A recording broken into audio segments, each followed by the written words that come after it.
నేను రెడీ. 30,000 జీతానికి ఇలాంటి దరిద్రపు కూడా జాబ్ ఎవరైనా చేస్తాడా? నాకు అర్జెంట్ గా స్పైడర్ మ్యాన్ డ్రెస్ కావాలి. నాకు అర్జెంట్ గా 10,000 కావాలరా. నువ్వు చేస్తున్నావు కదమ్మా. మటన్లో గరిటెలు తీసుకొచ్చి మా పప్పులో వేశాడు. అరే పండగ పూట మా బాబుకి బియ్యం ఇచ్చి 4 ముద్దలు తిందామంటే ఏంది మిల్లాలి? పండగ పూట నాన్ వెజ్ ఏంటి? ఏ పండగ కాబట్టే కక్క ముక్క వండినాం. చెప్పురా అంకుల్.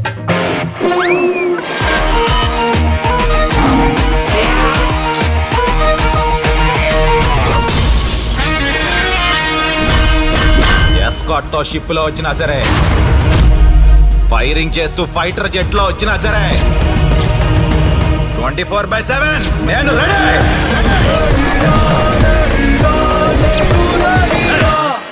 కొంచెం ఓవర్ అయిందేమోరా. ఏమన్నా వద్దంటావా? Let's wait and see.